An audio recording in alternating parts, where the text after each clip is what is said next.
The C1D Ministry of Defense presents to you Know Your Field. Hey there, Andrew. C1D Paintball. What an intro. What an intro. Retro kind of thing. We're going to get serious here. We're going to be talking about Commando Action D-Day, the field, the map, the layout. Even for veteran players who've played there before, they can watch this, but it is geared towards the new players who haven't played there before. But again, I will work in stuff, maybe even if you've played multiple D-Days, you might not know, or you find, just will help you along with the event itself, making sure this is recording. Nothing ultra fancy here. All right, so here we go. Now I'm looking at the screen here in front of me, so that's why I'm going to shrink it too, so you can actually see the map. So we're actually looking right now at the overview of the field. And I think the main thing for it we're going to look at here is the spawns. Now, the teams generally spawn from these two sides. So one side will spawn here on this little guy here. One team spawns on this side. Sometimes they will either go here or here. It depends. There's just slightly out of bounds on this one where they just come back in again.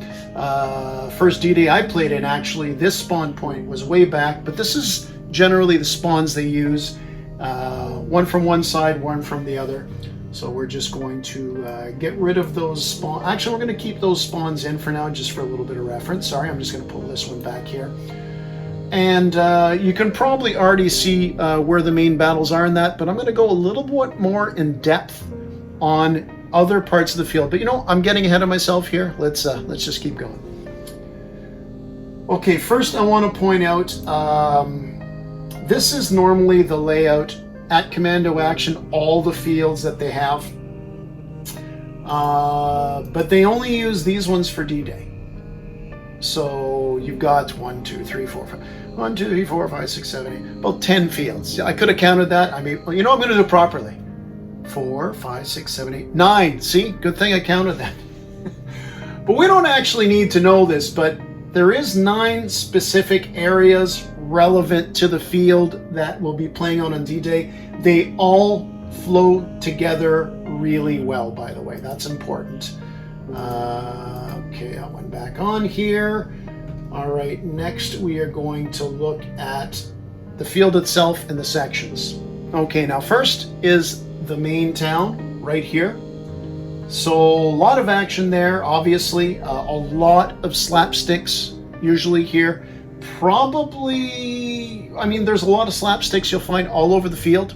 If you know what a slapstick is, it's a little thing with 2 different colors. Whoever slides it over to their color, the longer you keep it, the more points your team gets on D-Day. Although a lot of different things change on D-Day, objectives and that, how they score it, there's always slapstick. But this is a very high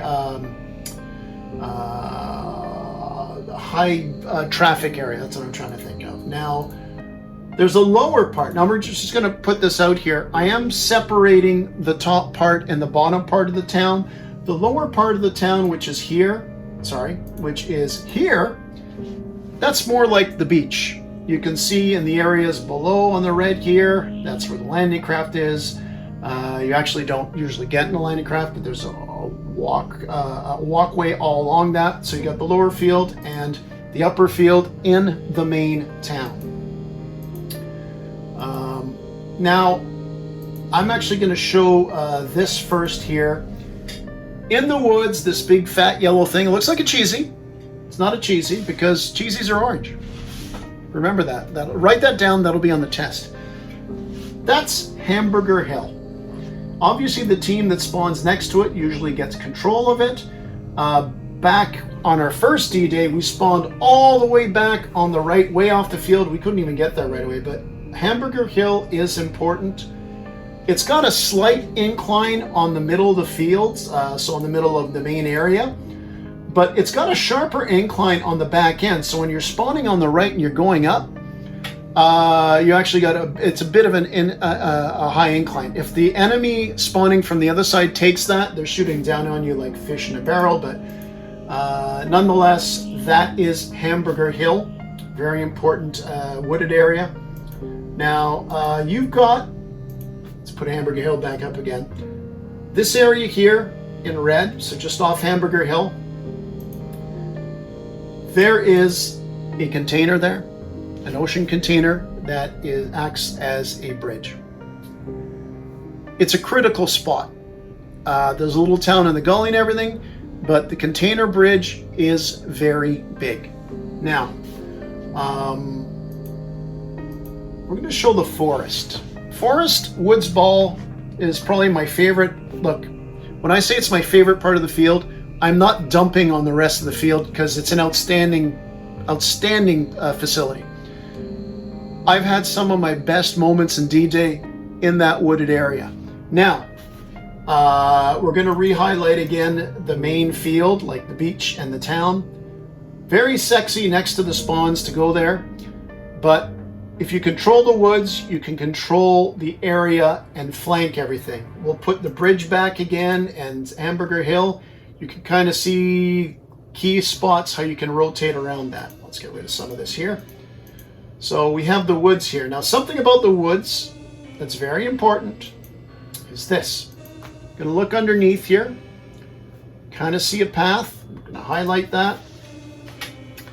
The main part of the D-Day video from the last couple of years was taking part in this forest, and that path, there's just a sliver of area here in the forest that's cut by the path. And it's not that the path cuts this part of the forest from the main part. It's that if you're in the forest and you're trying to drive an enemy out here, because this is what usually happens, is teams will spawn. They will go around on top of, so you're spawning this side, they'll go to Hamburger Hill. They will go and take the bridge in an arched way, and they will attack the forest, hoping to wrap around and get your spawn. So all the way around to try to capture it. And what happens is, so if I am defending in the woods, because I spawned here, and I'm defending, so I'm somewhere there holding the enemy back. If they take the road, they can flank me on the sides, so I can get hit from here and here. So this road is very important, because if you want to control the forest, whether you're trying to go west or east, that road you can get flanked. That road you need to control the best you can. And by the way, the road also, you see the south part of the forest here? Well, you have a view on part of the midfield, of course. So let me just highlight this. Just off the top part of the main part of the town, we're going to highlight the bridge here. So this little area kind of flows between the bridge, the forest, and the top of the village. It's a narrow area, but it is at times a very key area of the field. Now, I'm going to point out just a couple things. I'm going to drop here. I'm going to move the little soldiers around here. I'm going to take this guy here. This is a key location on the field because obviously you spawn here. There's a lot of good area to defend here.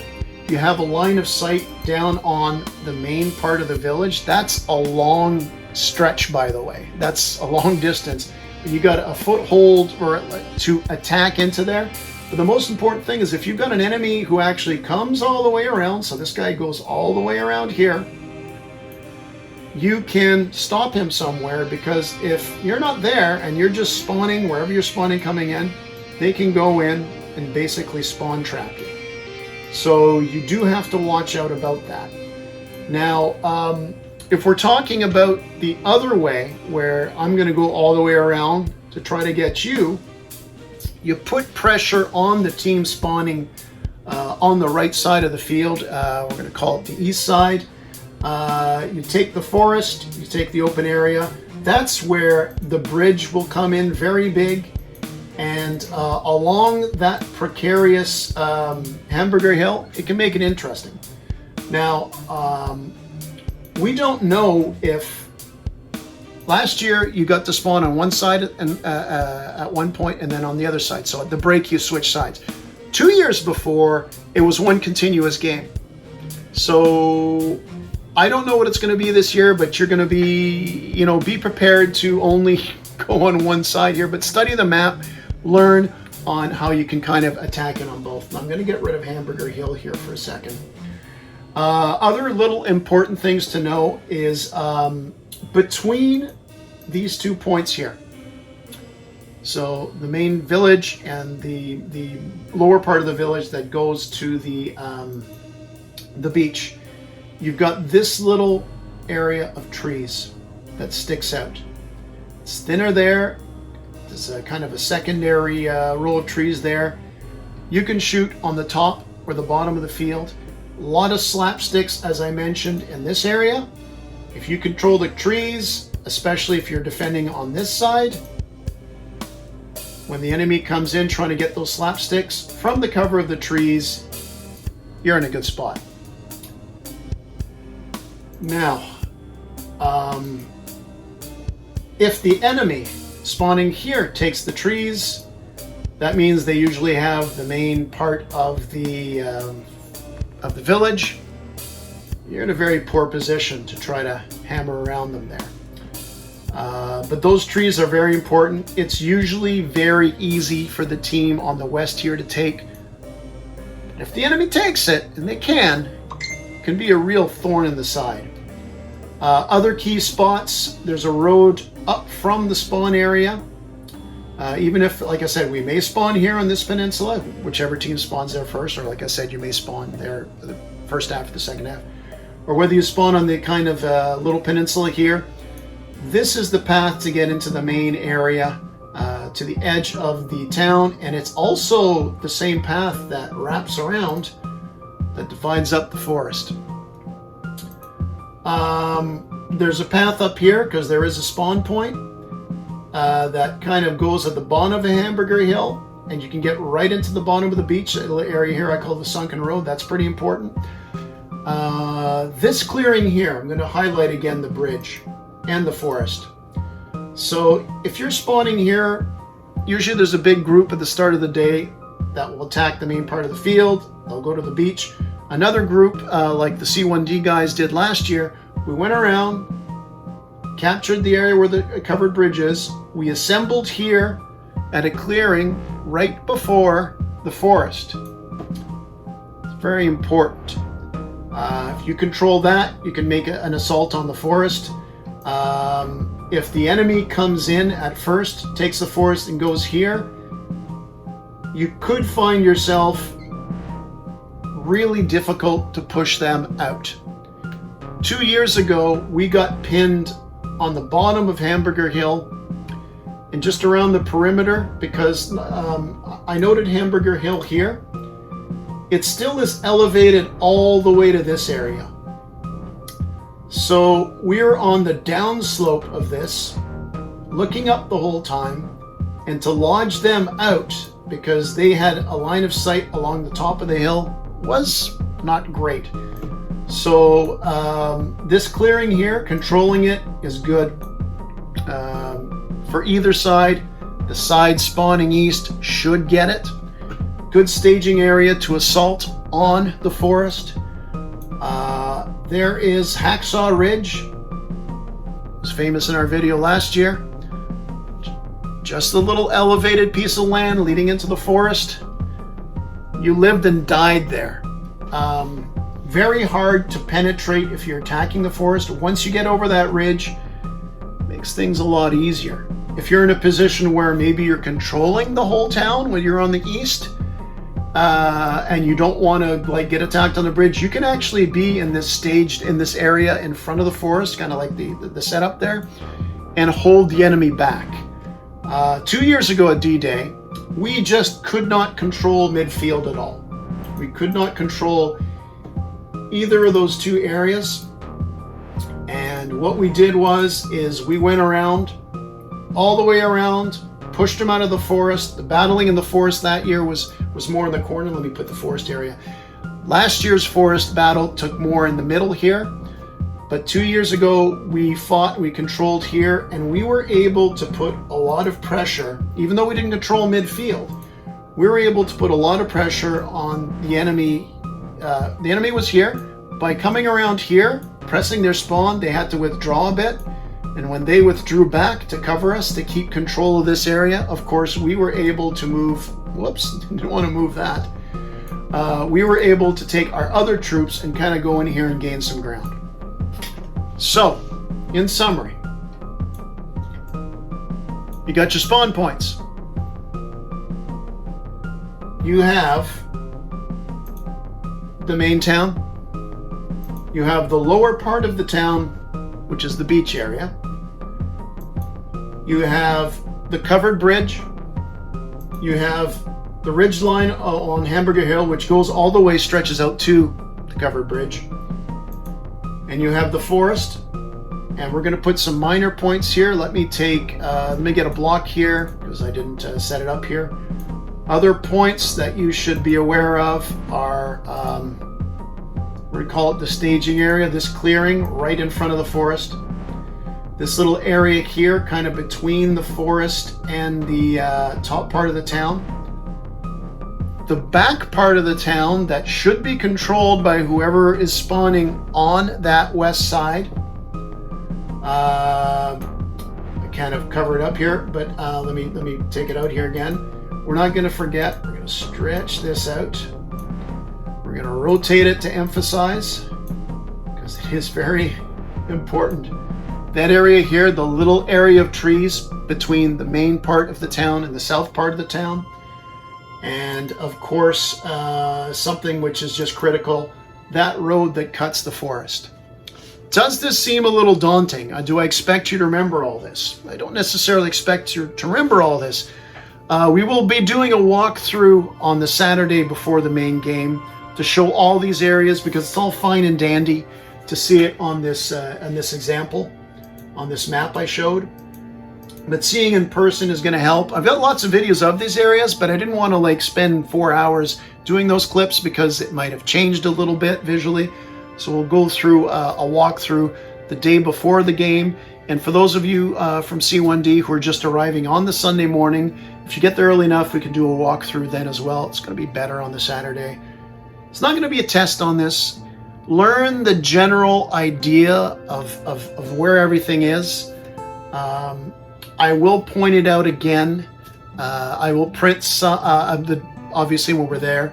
I'm going to print some stuff too so you'll know with some of the call outs so those of us with walkie-talkies can communicate. It helps make it fun. My first D-Day here, I went in blind with Connor. We had no idea what was going on. Kind of fun in a way. Terrifying in another. 16 C1D guys last year. We dragged in some buddies too. We had a hell of a time. We're looking at a lot more than that this year, even if we still have just 16, but I think we're going to have more. It's important if we're going to coordinate well to know the field layout. Of those 16 guys last year, we had a lot of guys, at least 6 of them, hadn't played before on this field, and more that hadn't played in a while. So we're going to try to coordinate a little bit. We're going to get separated. We're going to get lost. We're going to try our best. One thing I guarantee you, though, that's not an important thing. I did look at it there. One thing I can guarantee you now that I've been rudely interrupted, you're going to have fun. And that's all I got to say. I hope this helped out. Remember, at the end of the day, it's just a game. D-Day is one hell of a game. It's not just a game. I'd say it's the game as far as the year. Thanks for watching. Can I have as good of outro as I did intro? I don't know, because I haven't edited that part yet. Maybe I do, maybe I don't. Thanks for watching.